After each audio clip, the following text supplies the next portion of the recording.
د کہانی شروعات کې مونږ یو خوش کوینو کم ځای کې چې مایننګ کېږي دلته یو وړه شان د مایننګ فیکټری وي. هلته بلشه مزدوران په هغه ماینز کې کار کوي او په هغه خپل ژوند تیری. په ډیر وز هم د دې ځای خلک مایننګ کې کار کولو لپاره راورسي. دی خو مونږ د مایننګ هغه سیفټي افسر وینو. هغه د فیکټری هغه مالک ته وایي چې ما تلاندې زمکه کې دنه د شیشې ټوکړه میلاو شو. اصل کې دې چې کله زمکه کني نو دنه د غیر چا پیرا شیشې ولګي چې کله هغه شیشې مات شي نو دې ته پته ولګي چې زمکه شلې دوه ولدا او خطر ده. دا سیفټي افسر د کس ته وایي چې مونږ لا دا کار بندول پکار دي ان خطر ده. خدا فیکټری دا مالک ورته وایي چې نه کار به بندې نه کار جاری وساته. دی خو هغه ټرک دن ماین رواني نو د لار دومره دن اولان د تلی وی چې پوره 2 غنټو کې دی ورسي او اوس د پزمکه کې دن 1700 فوټ لاندې وی. دا غلطه د دې داسې نور ملګری وي کم چې د دینه مزید شپږ 100 فوټ لاندې وی. دی پوره لس کالو کې دومره زمکه کنستي وی. بیا مونږ هغه سیفټي افسر وینو دی برخیږي او ویني چې هلته نور هم د شیشې ټوکړې پرتی وي. دی چې بره وګوري نو دی په هغه خټ باندې غټ چودي ویني. دی ډیر ویریږي خو دی غږ نشي کولای ولې چې مالک منې کړی وي. اوس د 1700 فوټ لاندې ځای وي. دلته پوره 33 مزدوران کار کوي. اچانک هغه ځای په خوځېدو شي بس دا ټول غبراو شي او منډې شروع کی. دی ټول منډه کی او ګاډي ته وخیږي او دغه ځای نه د وتو کوشش کوي. اچانک د دې مخې ته لاره کې غټ غټ را پریوزي او هغه لاره بند کی. دی ډیر زیات ویریږي او د 600 فوټه مزید ښکته روان شي ولې چې هلته نه هم د وتو لار وي. دغه ټیم دینه 2 مزدوران پاتې شي نو هغه ورپسې منډې وخی بس دی زر ګاډي ته راوخیږي. خیر دی مخ کې رواني چې دی کې مخې لوم هغه کسان ورشي کم چې 600 فوټه لاندې وي. اصل کې هلته هم خټان را پریوتی وي او د وتو لار بند وي. دغه ټیم دی ځای کې هم خټان را پریوتل شروع شي بس دا ټول د ګاډو نه راکوس شي او منډه کی. بس یو غټه یې په هغه ګاډي را پریوزي. دا غټه دومره غټه وي د دې هغه دوره بره پورې راشي. بره هم ټولو ته پته ولګي چې لاندې څه لوبه وشوه. دا ټول مزدوران لاندې په سو شي. په دې کې ډیر مزدوران زخمی هم شي. هلته یو غټ را پریوتی وي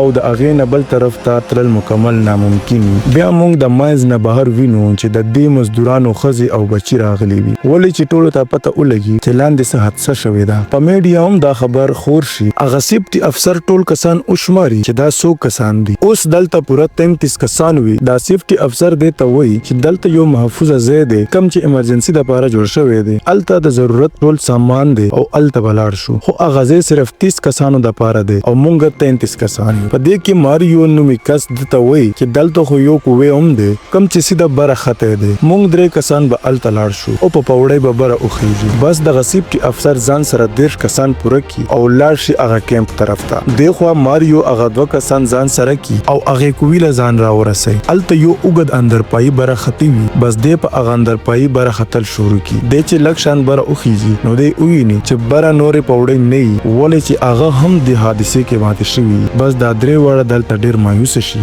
دی خو مونږ هغه 30 کسان وینو کم چې هغه ریفیوجی کیمپ ته راورسي. الته دی ویني چې د خوراک سامان ډیر کم پروتي او نه الته دوايانې وي. اوس ماریو هم خپل 2 ملګرو سره الته راورسي. دی ډیر پریشان دی چې زمونږ مدد لبسو کرا هم شي او کنه ولې چې دا ځای 1700 فوټ لاندې وي. دی ټول مایوس ناست دي چې دی کې یو پیرا بیا زمکه په خوځېدو شي. دی وایي چې بس اوس هم بچ کېدل نشته او بس خپل دعاګانې شروع کی. نو لږ ساعت پس زلزله ودرېږي. دی خو بهر د دې مزدورانو ښځې او بچي راغلي وي. هغې دغه سکیورټي ورنه د خپل سړو تپوس کوي خو هغې ورپسې تمانچې روغ کی وي او دی الته نس غلی. خو دا خلک الته ولاړ وي. بس دی الته غوبل شروع کی او ټوله شپه ورته الته ولاړ وي. په سبا مونږ یو بل افسر وینو کوم چې د دې زی منسټر پسې راغلی وي. هغه د منسټر ته وایي چې په مایننګ کې لاندې بلاشه مزدوران په سو شوي دي او د هغې مدد کول غواړي. نو دا منسټر ورته وایي چې دا خو دغه فیکټري د مالکانو کار دی زه پکې څه وکړم. دا افسر ورته وایي چې هغې سره دومره ایډوانس مشینري نشته چې دا مزدوران پې را وباسي. نو ته د حکومت په سطحه د هغې مدد وکړه. تا خو به ډېر غټ نوم جوړ شي ولې چې دا خبر اوس پوره ملک کې خور شوی دی. دا منسټر په دې خبره سوچ وکړي او د افسر ته وایي چې ټیک ده ما ته منظوره ده.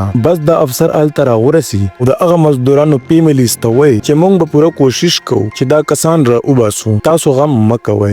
دی بیا د ماین دغه مالک پسې راشي او هغه ته وایي چې دا کسان به را وباسل غواړي خو هغه ورته وایي چې دا خو ناممکنه ده. لاندې ډېره غټه حادثه شوې ده او لاندې به پکې ټول مړ شوي وي او الته خو د 3 ورځو خوراک دی. که موږ هغه ځای ته روان شو نو لار بنده ده پوره یو میاشت به مو ولګي. نو که څوک بچ شوي هم وي نو هغې به د لوږې مړ شي. دې افسر ته هم اندازه وشي شي چې دا سړی بالکل ټیک وای. بس دې راشي او بار خلکو ته په سپیکر کې وای چې مونږ لاندې نشو تللی ولې چې لاندې به ټول مزدوران مړ شوي وي. بس دلته دا یو مزدور خور ولاړه وي هغه د افسر له یو مضبوطه څپېړه ورکي او الته چې کم نور خلک ولاړي هغه هم په چغو شي چې دا مونږ سړی را آزاد کړي. دا افسر چې د هغې جړاګانې وویني نو دی اراده وکړي چې د دې مدد به ضرور کوم. دی بیا یو انجینر راوغړي او په هغه باندې هغه ځمکه سکین کړي نو دی ته پته ولګي چې لاندې ځمکه کې اوس هم 33 کسان ژوندي دي او مونږ به یو بل سورې وکړو او دی به راوباسو. دی خوا لاندې مونږ هغه مزدوران وینو کم چې د خوراک دپاره یو بل سره په جګړه وي. بس د ماریو نومې کس ورته وایي چې مونږ به د خوراک ډېر په طریقه استعمالو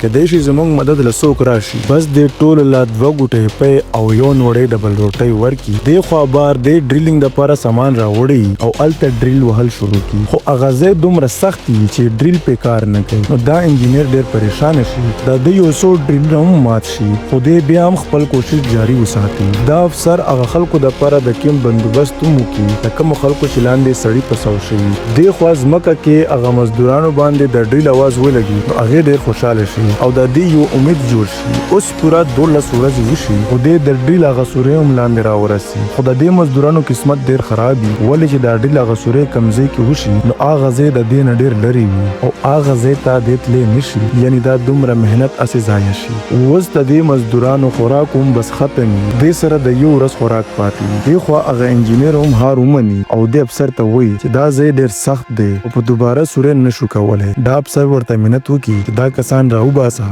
دا انجینر ورته غلی شي او د هغه ځای نه لاړ شي. یا د شپې د انجینر د افسر پسې راشي او ورته وایي چې مونږ به سهار له یو پیره بیا ډریلینګ وکړو. بس په سبا دی یو بل ځای کې سورۍ کول شروع کړي. لاندې ماینس کې هغه مزدوران ټول مایوسه ناست دي او د خپل مرګ انتظار کوي ولې چې دی وږي شوي او د خوراک سم نه. دی خوا ماریو نا امیده ملاست دي دی کې پساس کې وشي. اصل کې هغه بل ډریل بالکل په صحیح ځای باندې وشي. هغه مزدوران بیا خوشحاله شي او بیا یې امید جوړ شي. دی د ډریل هغه سنبې له ګزارونه ورکوي نو بره هغه افسر د اوازونه واوري. لاندې هغې د ډریل په سر پسې یو کاغذ وتړي په هغې لیکلي وي چې مونږ ژوندي یو. بس چې بره یې هغې راوخیږي نو ډېر خوشحاله شي. نو هغه نور عوام هم د ډېرې خوشحالۍ نه چغې کړي. د هغې اوس پوره یقین وي چې زمونږ سړي به بچ شي. اوس په میډیا هم دا خبر ډېر لرې لرې پورې خور شي او د نورو ملکونو نه د مدد دپاره ټیمونه راشي. بیا دې لاندې یو پیپ راکوز کړي. په هغه پیپ کې لاندې مزدورانو له خوراک راولېږي. دې نه علاوه دې له د ویډیو کال بندوبست هم وکړي او دا مزدوران خپل کور ولا سره خبرې وکړي. دې خوا د منیسټر صاحب هم د 33 کسانو سره خبرې وکړي او دا یقین ورکړي چې مونږ به تاسو ټول راوباسو. اوس دا انجینر لاندې غټ سورۍ کول غواړي خو لاندې هغه غټ ګټ پروت وي. هغه ورته رکاوټ جوړي. دی په هغه ګټ کې هم سورۍ کوي خو هغه ګټ ډېر سخت وي